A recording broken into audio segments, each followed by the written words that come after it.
अस्सलामु अलैकुम, welcome to एमराद। आज की वीडियो में हम दो टॉपिक्स को डिस्कस करने जा रहे हैं और दोनों अहम अपडेट्स हैं। पहला बात करेंगे कि तुलसी गबार्ड जो कई दफ़ा पाकिस्तान पर ICBM बनाने का इल्ज़ाम लगा चुकी हैं, उन्होंने मिस्टीरियसली रिज़ाइन कर दिया है। दूसरा हम बात करेंगे कि इंडियन आर्मी का एक हेलीकॉप्टर चाइना के डिस्प्यूटेड एरिया के ऑलमोस्ट बाउंड्री के नज़दीक जाके क्रैश हुआ है और उसमें इंडियन आर्मी का एक सर्विंग मेजर जनरल भी था। तो ऐसा हुआ क्या कि चाइना के उस डिस्प्यूटेड एरिया के नज़दीक ये हेलीकॉप्टर कुछ कर रहा था और अचानक से ही क्रैश हो गया। इन दोनों चीज़ों को डिटेल से समझते हैं।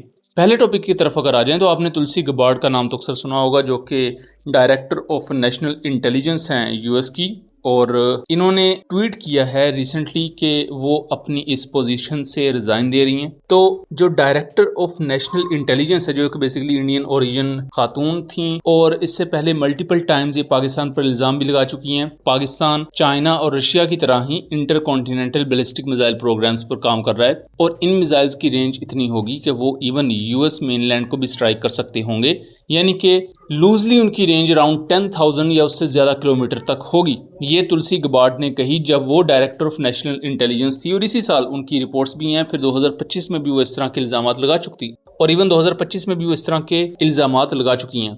12 फरवरी 2025 को ये कन्फर्मेशन आई थी कि इन्हें डायरेक्टर ऑफ नेशनल इंटेलिजेंस के तौर पर तैनात कर दिया गया है और बेसिकली चूँकि ये इंडियन ओरिजिन से ताल्लुक़ रखती हैं और इवन इंडिया के अंदर इनके काफ़ी ज़्यादा आप कह लें पॉलिटिकल ताल्लुकात भी हैं, एज वेल एज इंडिया की जो ब्यूरोक्रेटिक सर्कल है उसमें भी इनके काफ़ी ज़्यादा पेनिट्रेशन समझी जाती है। सो इनके दौर में एक ये चीज़ भी नोटिस की गई, खास तौर पर जो सिख लीडर थे वो ये इल्ज़ाम लगाते थे कि US के अंदर जो सिखों के खिलाफ कार्रवाइयाँ हुई इंडियन रॉ की तरफ से, और इसके साथ साथ उनको फिर जिस तरह शील्ड किया जाता था, मतलब कि आज तक इंडियन एजेंसी का अगर कोई बंदा पकड़ा भी गया है तो वो फिर बहुत ज़्यादा चीज़ मीडिया में नहीं आती थी। उसके पीछे director of national intelligence Tulsi Gabbard की कोशिशें होती थी। और अब उसके रेजिग्नेशन के बाद पाकिस्तान पर जो ICBM बनाने के इल्ज़ामात हैं, इनको दो तरीके से देखा जा रहा है। पहला तो ये देखा जा रहा है कि ये इल्ज़ामात झूठे थे, पाकिस्तान कोई भी ICBM नहीं बना रहा। पाकिस्तान जिन मुल्कों को अपने लिए खतरा समझता है उनको काउंटर करने के लिए ऑलरेडी मिसाइल सिस्टम्स पाकिस्तान के पास मौजूद है।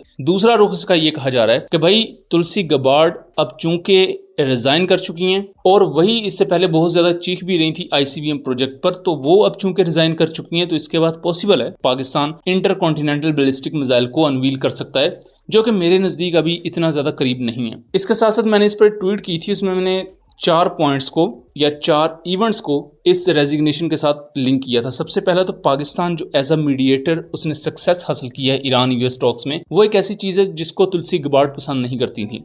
फिर दूसरा, तुलसी गबार्ड ने ICBM के इल्ज़ाम तो लगाए हुए हैं, उस पर हम ऑलरेडी बात कर चुके हैं। इसी तरह तुलसी गबार्ड की जब भी इस तरह की स्टेटमेंट आती थी, चाहे वो एंटी सिख हो, एंटी खालिस्तान या एंटी पाकिस्तान हो, इंडियन मीडिया और इंडिया के जो ऑफिशियल्स हैं वो उस पर आते थे अपनी खास माहिराना राय देने के लिए, और अब उनके लिए भी इशूज़ क्रिएट होंगे। और इसके साथ साथ US में जो research analysis wing Indian intelligence अपने मुख्तलिफ ऑपरेशंस करती थी, उनको शील्ड करने के लिए तुलसी गबार्ड और इस तरह के लोग मौजूद थे। लेकिन अब उसकी रेजिग्नेशन के बाद इंडियन एजेंसीज इस चीज़ में उन्हें जो एक एज हासिल था वो भी उनके लिए अब खो चुका है। सो ये कुछ अहम चीज़ें हैं जो तुलसी गबार्ड की रेजिग्नेशन से हम अखज़ कर सकते हैं। अब आ जाते हैं दूसरे टॉपिक पर। इंडियन आर्मी का एक चीता हेलीकॉप्टर क्रैश हुआ है लेह के एरिया में, जो कि इंडिया चाइना की जो disputed line of actual control यानी कि LAC है उसी पर वाक़या है। इस हादसे में हुआ क्या है कि इंडिया के नॉर्दर्न कमांड के मेजर जनरल सचिन मेहता वो भी इस हेलीकॉप्टर में थे बैठे हुए, और खुशकिस्मती से जो तीनों क्रू मेंबर्स थे वो जिंदा बच गए। बेसिकली ये स्लाइड के ऊपर ये हेलीकॉप्टर क्रैश हुआ और इसमें जो तीनों क्रू मेंबर्स थे उनके बचने के लिए एक विंडो पैदा हुई और खुशकिस्मती से तीनों जिंदा बच गए।